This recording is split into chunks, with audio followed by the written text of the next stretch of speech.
ലീഗിന്റെ കേരളയാത്ര വമ്പിച്ച ഒരു ജനക്കൂട്ടത്തെയാണ് കേരളത്തിൽ അത് പോയ സ്ഥലങ്ങളിൽ മുഴുവൻ ആകർഷിച്ചത്.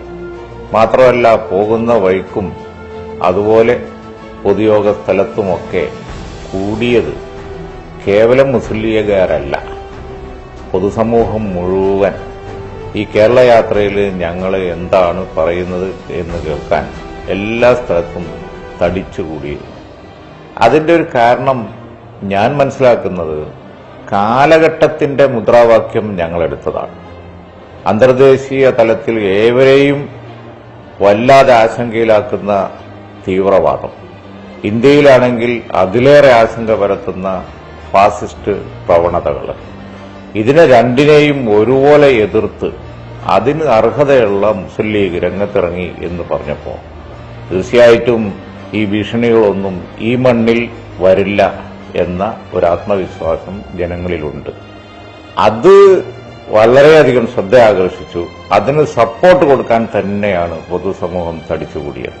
അവരുടെ അർഷാരവും അവരുടെ ആശീർവാദവും അവരുടെ മുഖഭാവവുമൊക്കെ ഇത് പ്രകടമാക്കി. കാലഘട്ടത്തിന്റെ മുദ്രാവാക്യം ഏറ്റെടുത്തുകൊണ്ട് ഞങ്ങൾ നടത്തിയ ഈ യാത്ര വമ്പിച്ച വിജയമാക്കിയതിൽ ഞങ്ങൾക്ക് എല്ലാവരോടും വളരെ നന്ദിയുണ്ട്. അതിന്റെ ഒരു പരിസമാപ്തിയാണ് 11-ാം തീയതി ശംഖുമുഖത്ത് നടക്കാൻ പോകുന്നത്. ശംഖുമുഖത്ത് യഥാർത്ഥത്തിൽ നമ്മളൊരു പ്രതിജ്ഞയാണ് എടുക്കുന്നത്. സയ്യിദ് ഹൈദരലി ശിഹാബ് തങ്ങളുടെ നേതൃത്വത്തിൽ എടുക്കുന്ന ആ പ്രതിജ്ഞ വരും കാലങ്ങളിൽ മുസ്ലിം ലീഗിന്റെ തീവ്ര ശ്രമം, ഈ മുദ്രാവാക്യങ്ങൾ നടപ്പിലാക്കാനുള്ള തീവ്ര ശ്രമം, അതായിരിക്കും ശംഖുമുഖത്ത് നടക്കുന്നത്. അതിലേക്ക് ഞാൻ എല്ലാവരെയും ക്ഷണിക്കുക.